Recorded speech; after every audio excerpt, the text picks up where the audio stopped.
Assalamualaikum warahmatullahi wabarakatuh. Baiklah, di video kali ini kita akan membahas modul 5 Praktikum Statistika Komputasi. Di modul 5 ini kita akan mempelajari dua materi, yaitu pembangkitan angka acak dan peluang dari perbuk acak. Untuk pembangkitan angka acak, kita bisa memiliki dua sumber. Yang pertama itu dari data yang kita miliki, dan yang kedua dari sebaran yang sudah ada. Misalkannya itu seperti sebaran normal, sebaran Poisson, sebaran Bernoulli, dan binomial, dan lain-lainnya.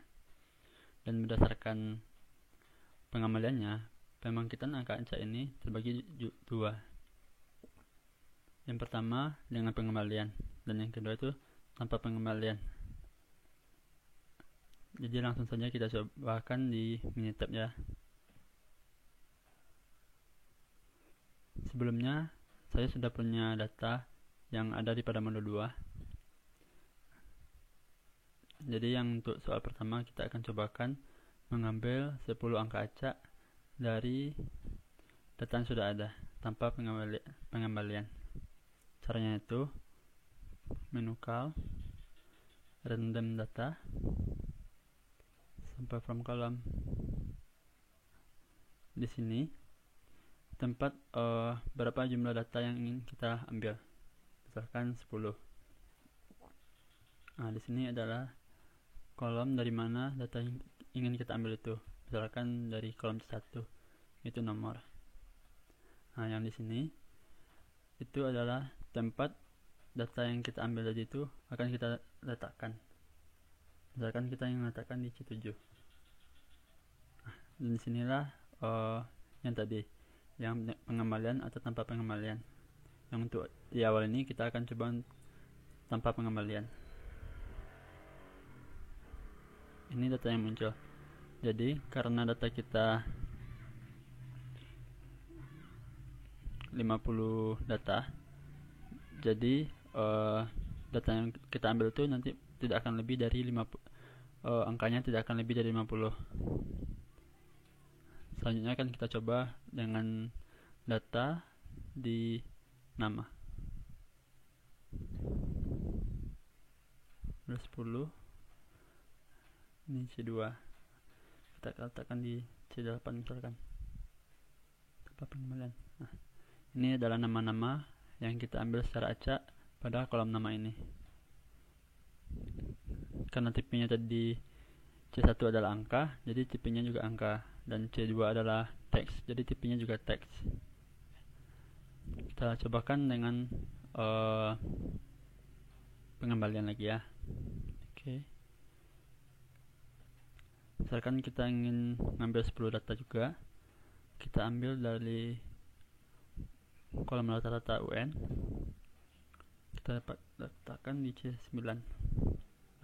Karena kita ingin mengembalikan data pengambilannya, kita ingin dengan pengembalian, jadi kita centang di sini. Oke. Inilah datanya yang dengan pengembalian. Bedanya tuh yang pengembalian dengan tanpa pengembalian. Dengan pengembalian itu kemungkinan data yang kita ambil tuh bakalan ada yang sama. Kalau dengan tanpa pengembalian sudah dipastikan data yang kita ambil itu tidak ada yang sama. Oke, selanjutnya akan kita coba dengan membangkitkan angka acak dari sebaran yang sudah diketahui. Misalkan sesuai dengan modul kita ingin mencari angka acak dengan sebaran normal, dengan mu dan sigmanya yang sudah diketahui. Sebelumnya sebaran normal itu kita lambangkan dengan Z dengan parameternya mu dan sigma kuadrat, di mana mu adalah rata-ratanya dan sigma kuadratnya adalah simpang baku.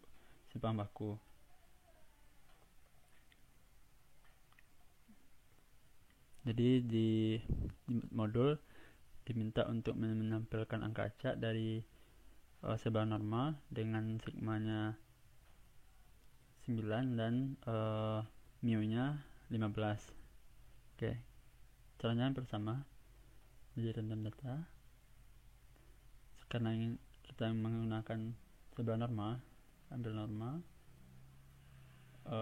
Misalkan kita ingin mengambil 100 data, Di sini adalah tempat yang ingin kita letakkan angka-angka tadi.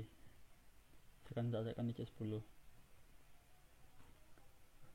dengan mu nya 15, itu kan rata-ratanya. Nah, standar deviasinya itu tadi karena sigma kuadrat, jadi standar deviasinya itu akar dari sigma kuadrat, jadi akar dari 9 3. Oke, ini data-datanya. Jadi ada 100 data,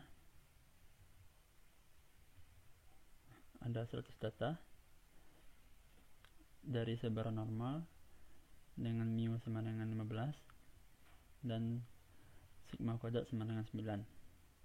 Untuk materi tentang pembangkitan angka acak dari data yang dimiliki dan dari sebaran yang ada dengan pengembalian dan juga tanpa pengembalian, selanjutnya kita masuk dengan materi peluang dari perubahan acak, dimana di sini akan kita cari 3 buah perhitungan, itu PDF atau probability distribution function atau FKP, bisa kita sebut fungsi kepekatan peluang, dan ini CDE atau kumulatif dari distribution function, terus inverse dari CDF. Jadi untuk itu kita langsung saja tambahkan di Minitab-nya. Sebelumnya, dari data yang sudah kita bangkitkan tadi itu akan kita olah. Misalkan kita coba kasih variabel di kolomnya, misalkan ini variabel X, karena itu angka-angka yang akan kita cari FKP, CDF, dan inverse dari CDF nya. Selanjutnya akan kita coba dulu mencari FKP nya atau PDF. Caranya itu ambil menu call, probability distribution. Tadi karena kita memakai sebaran normal, jadi kita tetap mengambil yang normal. Kita akan coba cari di PDF nya tadi. Di sini adalah PDF atau FKP, yang ini adalah CDF, yang ini adalah inverse dari CDF nya. Sebelumnya kita menggunakan rata-ratanya 15 dan simpan bakunya 3. Nah, di sini kita bisa menggunakan 2 inputan. Yang inputan yang ini untuk kolom, yang ini inputan untuk konstanta, atau ini bisa kita inputkan dari angka yang kita ketahui. Kita inputkan misalkan jadi C10 dulu, C10. Nah, nanti di sini outputnya kita simpan outputnya di C11. Oke. Ini adalah FKP dari angka acak yang kita bangkitkan tadi. Jadi misalkan kita beri nama fx untuk FKP nya. Selanjutnya akan kita coba cari CDF nya. Caranya hampir sama.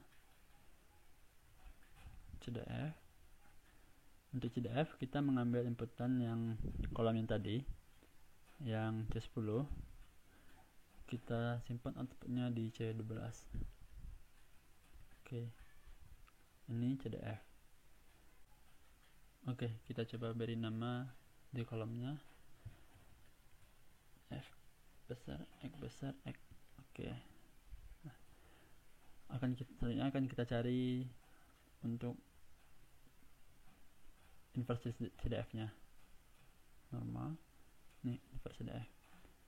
Nah, di sini kita input kolomnya, karena kita mencari inverse dari CDF. Jadi yang kita inputkan itu kolom CDF nya. Kita simpan outputnya di C13 misalkan.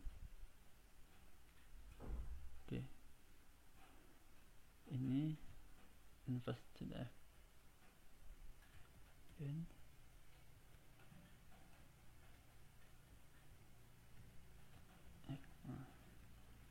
Nah, di sini kita bisa lihat untuk kolom C10 dan kolom C13 itu kolom yang nilai X-nya dan inverse dari CDF-nya sama. Untuk semua datanya sama. Karena di sini inverse dari CDF itu memang merupakan nilai X nya itu sendiri. Karena kita sudah punya nilai X nya, nilai FKP nya, nilai CDF nya, kita akan coba memeriksa plot dari nilai-nilai tersebut. Misalkan kita ingin coba dari plot untuk nilai X dan Fx, dari nilai X dan nilai FKP nya. Untuk nilai Y nya itu Fx dan nilai X nya itu nilai X sendiri. Oke. Nah, di sini bisa kita lihat bahwasannya data-data itu menyerupai bukit yang serupa dengan diagram dari sebaran normal, karena memang data yang kita ambil tadi itu adalah data-data angka acak dari sebaran normal itu sendiri. Jadi nilainya itu, grafiknya itu seperti sebaran normal. Oke. Dan sekarang kita coba untuk cari nilai X dan nilai CDF nya. Terplot.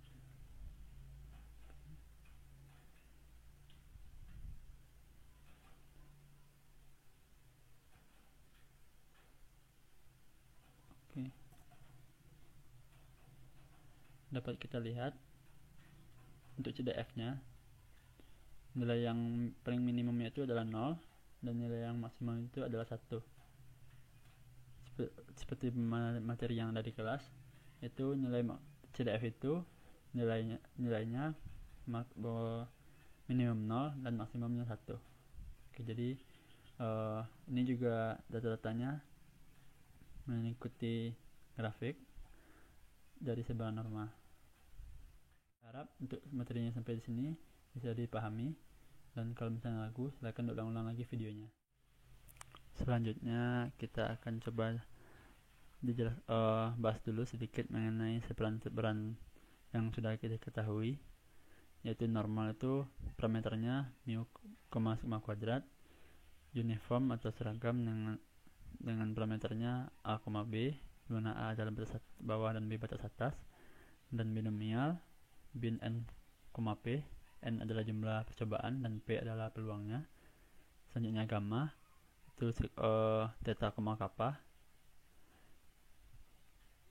Selanjutnya Bernoulli p, di mana p itu adalah peluang, itu square s kuadrat dengan parameter k, di mana k adalah standar kebebasan. Kita juga bisa menggunakan di sini random data tadi square misalkan.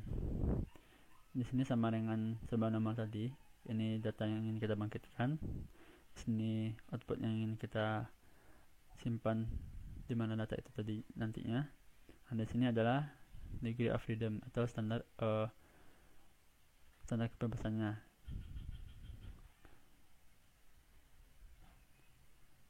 Untuk terus yang untuk uniform seragam sama dengan tadi, yang kita butuhkan adalah nilai paling bawahnya dan nilai paling atasnya. Yang ini sama dengan normal dan square tadi. Diulangi lagi, ini adalah batas atas bawahnya dan ini adalah batas atasnya.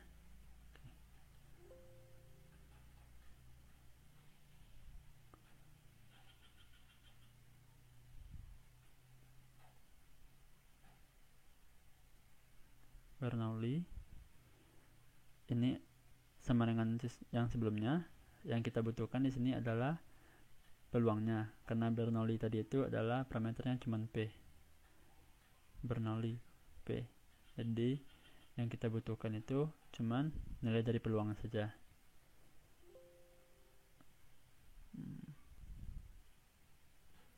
Oke. Selanjutnya di binomial yang kita butuhkan itu adalah jumlah percobaan dan peluangnya. Ini binomial parameternya n, p, di mana number of theta itu adalah n dan even probability adalah P.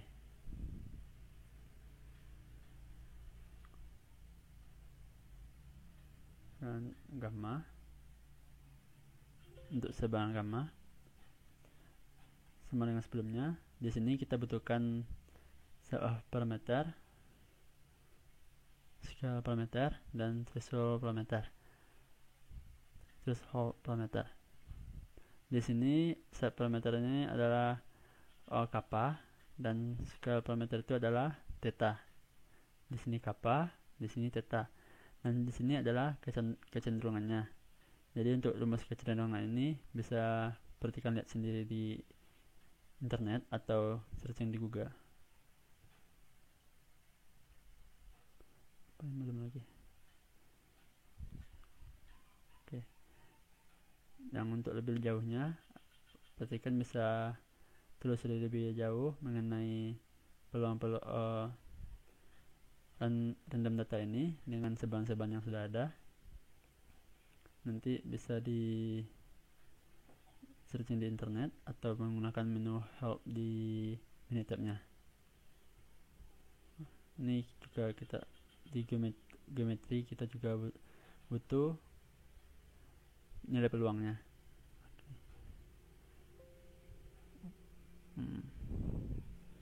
Jadi untuk soal yang ada di modul, perhatikan bisa cobakan sendiri dengan materi yang sudah dijelaskan tadi.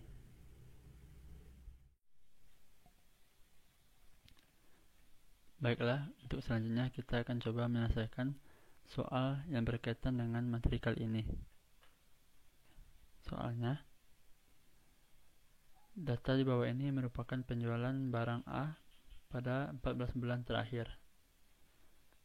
Itu datanya, ada 14 data.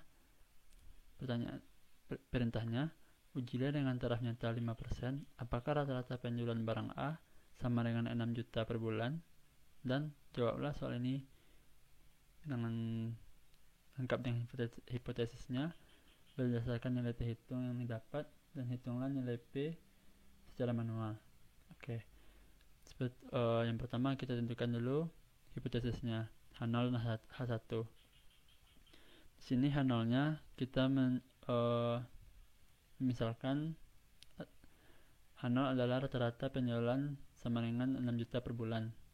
Maka H1-nya rata-rata penjualannya tidak sama dengan 6 juta per bulan. Di sini kita memakai uji dua arah. Selanjutnya kita tentukan taraf nyatanya. Di soal diketahui taraf nyatanya 5%. Di sini kita menggunakan uji T dengan dua arah. Selanjutnya kita tentukan statistik hitungnya. Untuk mencari statistik hitung, kita menerapkan pada Minitab.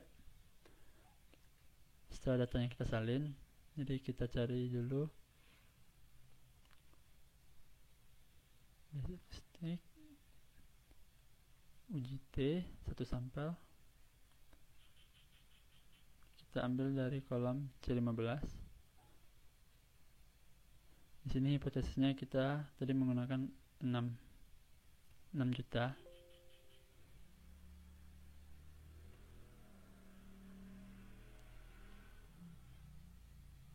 Di sini kita juga menggunakan uji dua arah, jadi tidak sama dengan 0, tidak sama dengan. Oke. Nah, di sini kita memperoleh nilai T hitungnya itu 1,51 dan nilai P 0,155 dengan taraf nyata 5% dan atau selang kepercayaannya 95%. Kita salin dulu. Karena di sini kita menggunakan uji dua arah, jadi T-nya itu min 1,51 dan T-nya 1,51. Jadi kita ambil yang sebelah kiri. Jadi min 1,51.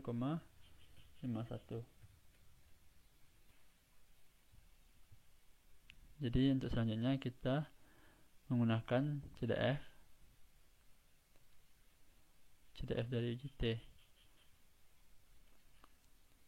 Jadi untuk CDF kita memakai non-centrally parameternya 0,0, dan derajat kebebasannya 13, dimana 13 ini kita peroleh dari jumlah data di kolom 1.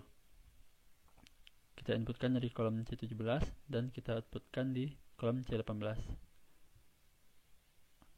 Ini kita dapat nilai P-nya. Karena di sini nilai CDF-nya masih setengah dari nilai P, maksudnya karena kita menggunakan uji dua arah. Jadi perlu kita kalikan nilai CDF ini dengan 2. Kita menggunakan kalkulator yang di Minitab. Dan kita tempatkan di kolom C19.